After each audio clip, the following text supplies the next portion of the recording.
inside her. I never would've been this person. I credit to a better version. Legends get all of the glory. Legends get all of the glory. Shades of gold. Tell me when you share your story. Tell me if you say. Yo, what's good people, Daniel here.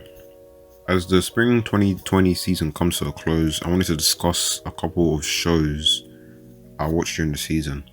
This season has been heavily impacted by production related issues and delays due to the coronavirus pandemic.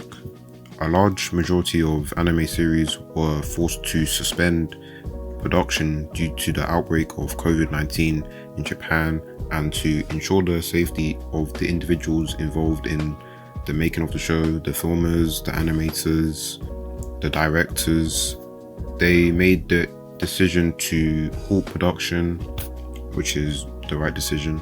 A few shows which were affected by these delays, I'm just going to list them. A certain Scientific Railgun T, Apare Roman, Black Clover, Boruto, Digimon, Food Wars, The Fifth Plate, Procure, Kingdom Season 3, Millionaire Detective, Promised Neverland Season 2, Snafu Climax, One Piece, ReZero Second Season, Sword Art Online, Illustration Part 2, Pokemon No Guns Life Season 2. But yeah, back to the topic at hand. So before we entered the season, even though coronavirus was still looming, I was quite confident that this would be the best season of the year, because I'm a big fan of ReZero. When it aired, I was blown away by just how good it was. And Kaguya, which last year I watched for the first time, that was comedy gold. It was funny. Every week I was laughing. Along with Fruits Baskets, which Dark Horse last year surprised me. I didn't think I would enjoy a shoujo series that much. And then Snafu, they were saying it's the final season, so I'm just trying to see who Hachiman's ending up with. So all of those things combined together, I was like, spring 2020 is definitely gonna be the best one this year.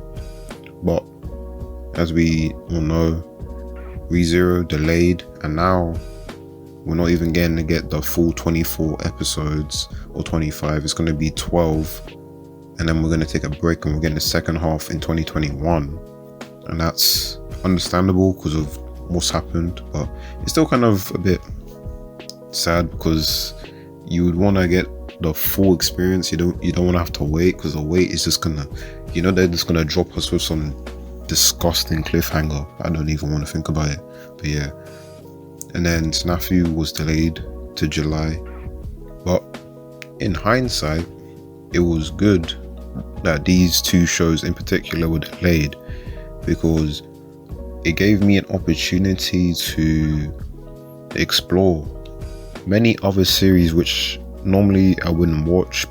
But losing these two shows in particular, I was like, I changed my mindset. I was like, okay, these shows are gone, but there's a lot of other shows that are still airing. So let me see what else is out there, what else is being offered. And now that we're at the end of this season, I think as a whole, it was pretty solid. It was good.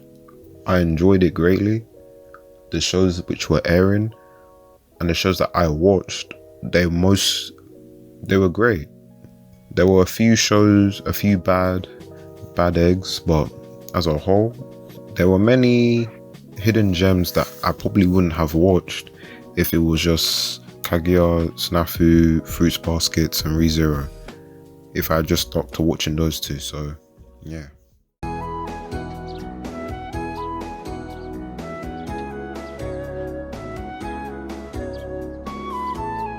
Before I begin, I just want to give a quick spoiler warning in case you're watching this video and haven't seen any of the series I'm about to talk about. If you're still here, I'm assuming you've watched the show or you don't care about spoilers, so without further ado, let's get into it. Seeing Yesterday for Me, written by Kei Tomei and animated by Studio Doga Kobo, was a series which started out promising but failed to maintain its quality towards the end of the season. The story follows Rikuyo Uzumi, a recent graduate who is aimlessly working at a convenience store, trying to find his place in life. Things begin to turn following the reintroduction of his college crush, Shinako Morinome, and after he meets the peculiar Haru Nonaka. With the synopsis out of the way, let me talk about the areas where Yesterday really shined for me. The choice to have a character post-education was something I could relate to, and I can place myself into Rikuyo's shoes. Having the setting and the main cast focus on slightly older characters who are trying to adjust to the working world was a refreshing and appealing tone to be introduced. Another area which I liked was the visual aspect of the show.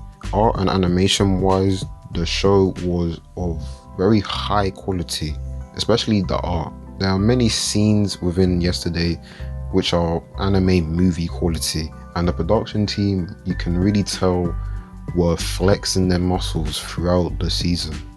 And the animation team, I have to appreciate them, because there were many minor moments where you can see the animation is just crisp. Like, there was one scene where they were turning on a tap and you can see the movement was just realistic, and it just helped me to feel immersed in the experience when I'm watching Yesterday. Also, I would like to give a shout out to Yume Miyamoto, who's the voice actor for Haru, probably my favorite character in the show, because I feel like she really brought the character of Haru to life. The sound she'd make.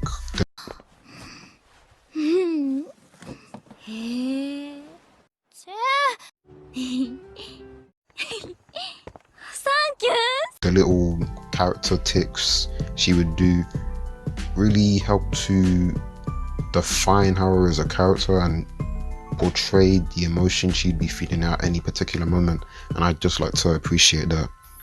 But even with these positive points, I gave the show a rating of 6.5 out of 10, which for me is getting towards the I don't know why I decided to pick up this show, I'm not really feeling this show. It's getting towards that side of the scale.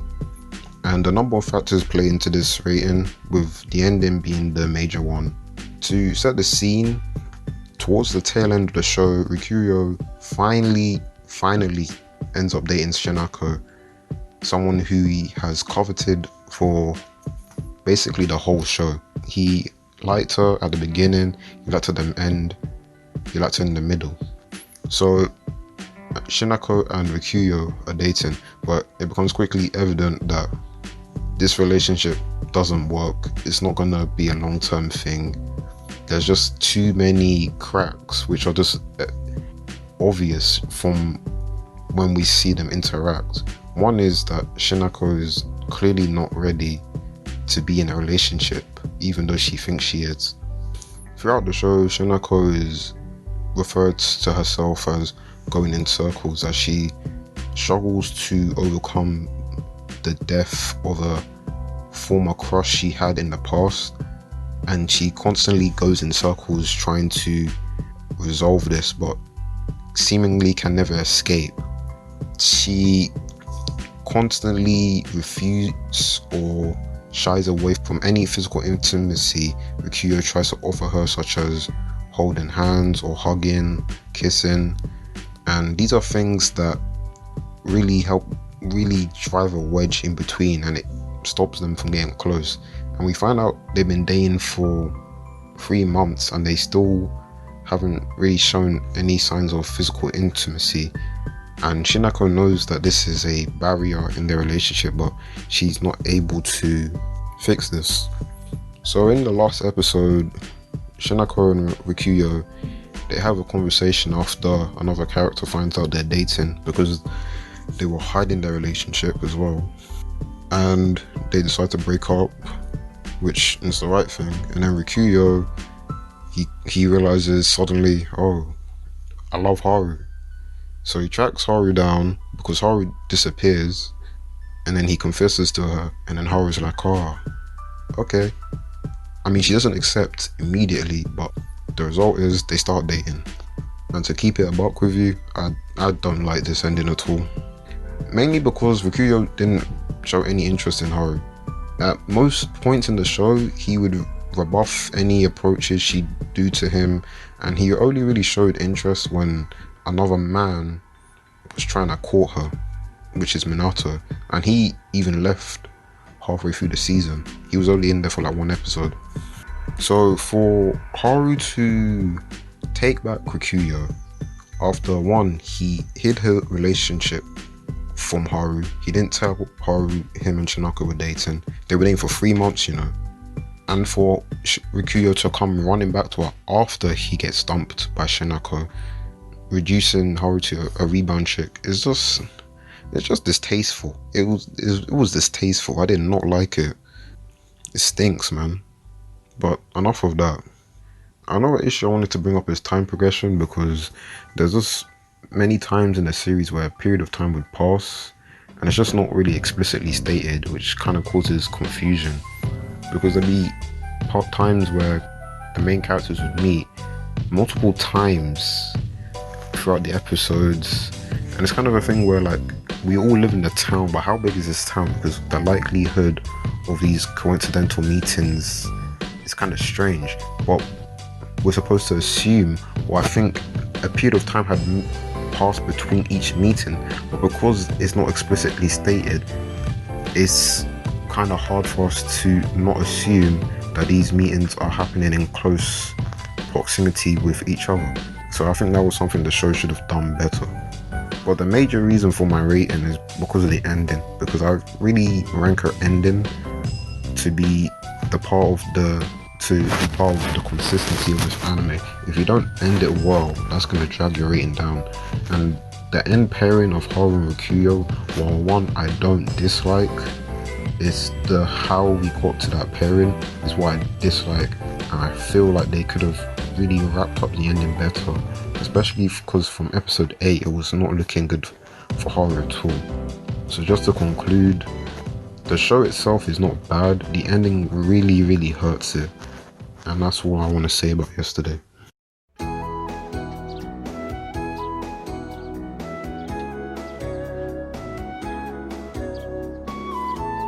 Moving on from yesterday, we have Arte. Written by Kei Okubo and animated by the 7 Arc Studio, this show was another unexpected pickup for me. And before I start discussing the series, I just want to say the opening is a bang.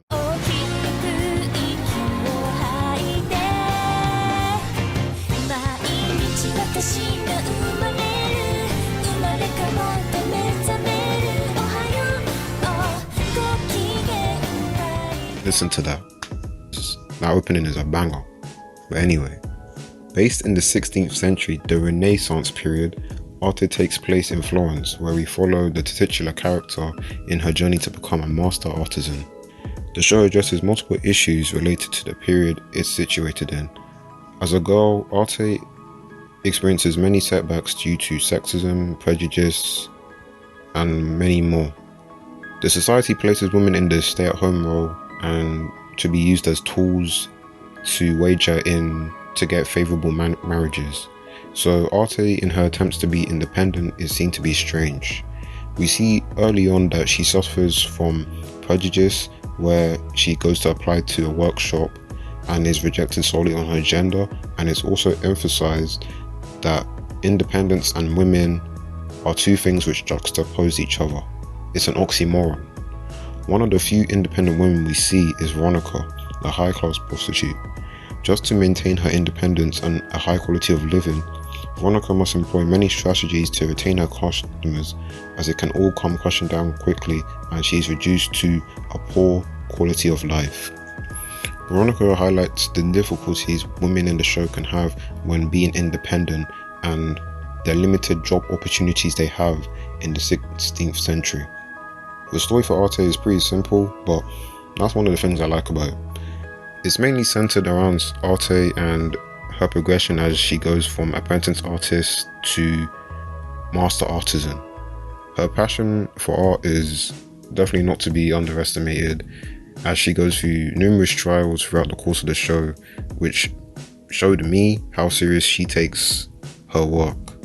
The artist workshop show disdain for her attempts to become an artist and give her impossible task to try and deter her.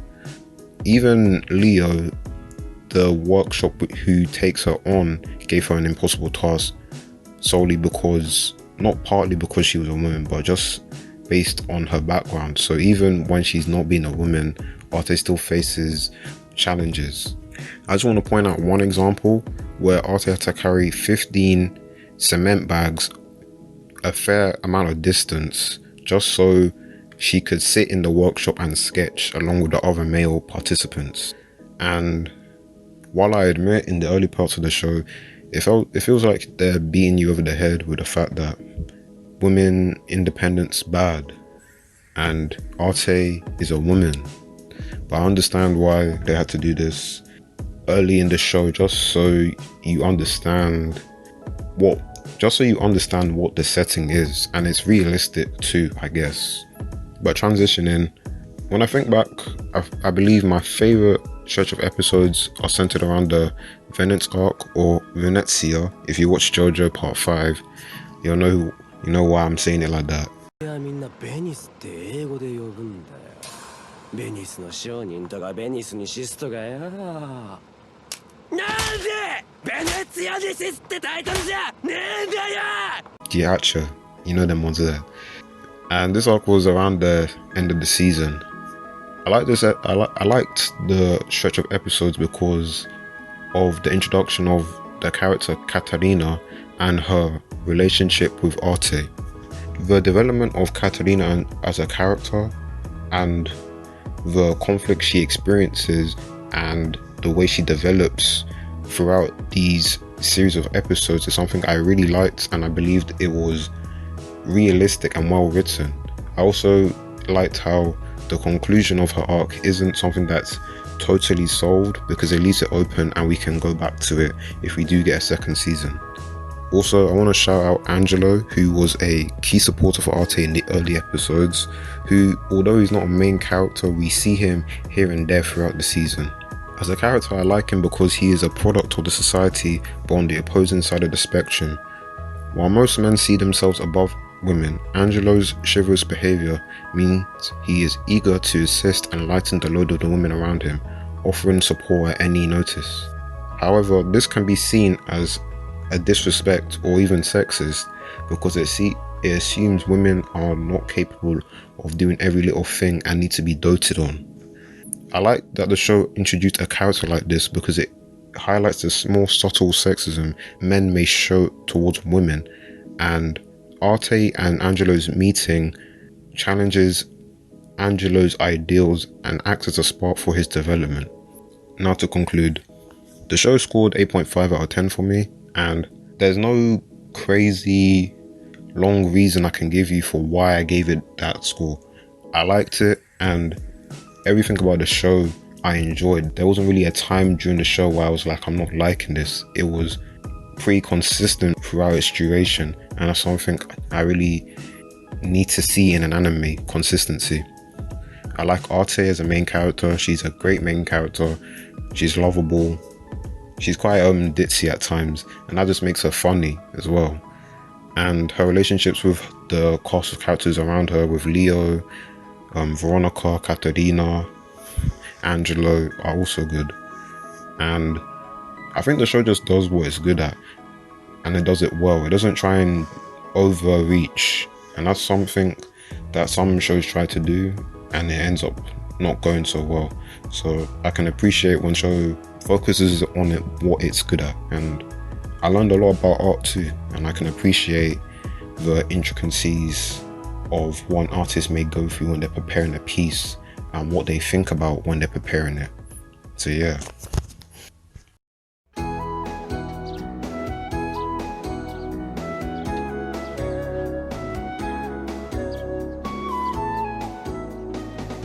Finally, I'd like to talk about my personal favourite of the seasonal shows, barring sequels, Hamefura, otherwise known as My Next Life as a Villainess, All Routes Lead to Doom.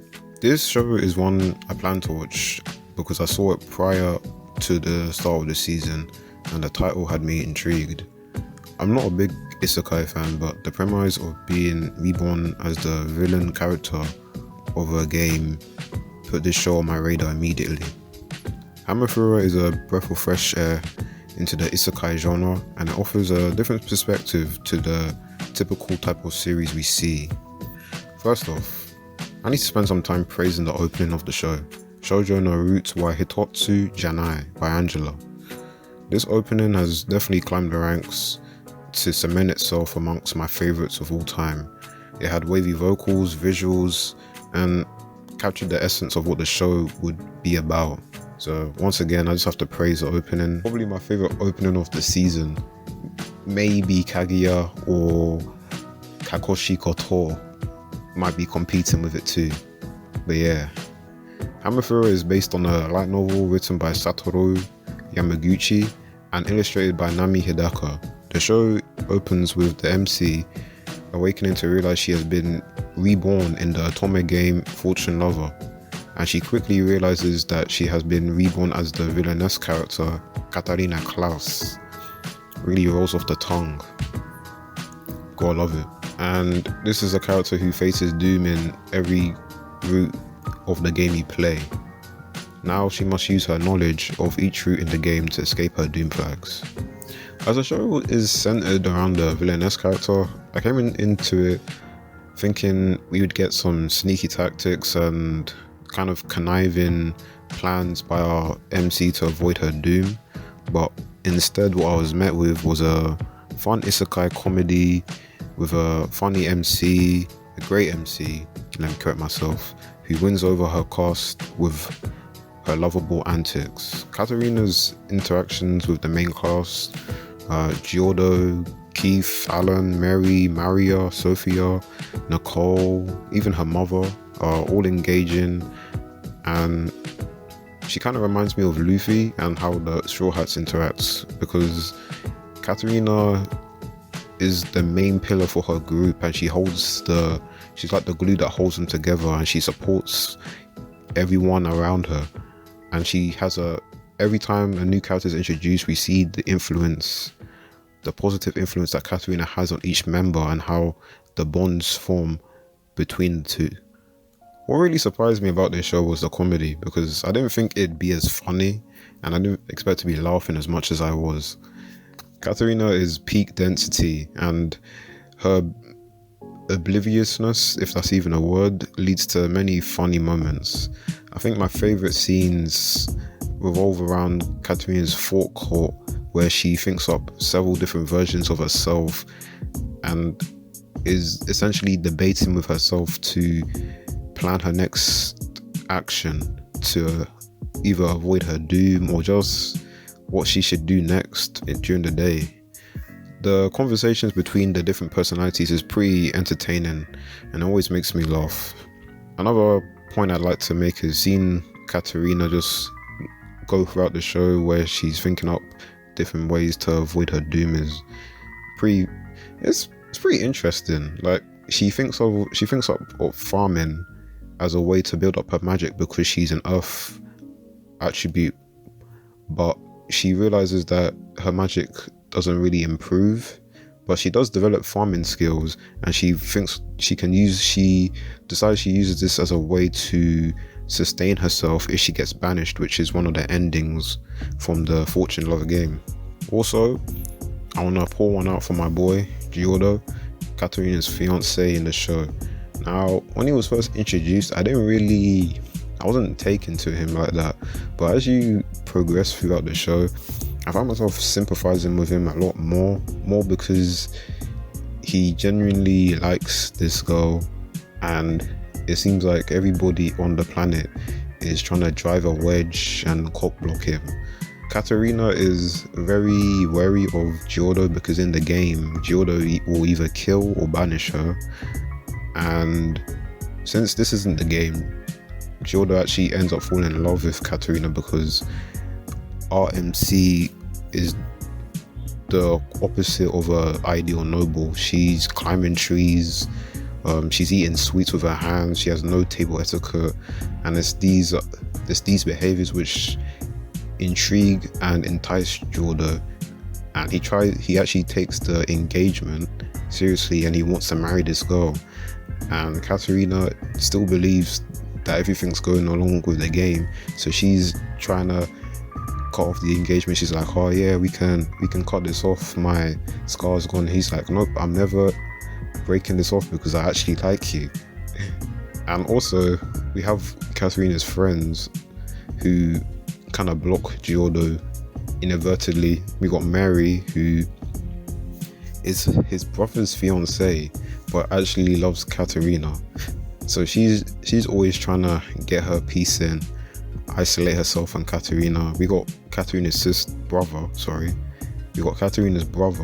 Keith, who is basically a ciscon. He loves Katerina ever since the first episode.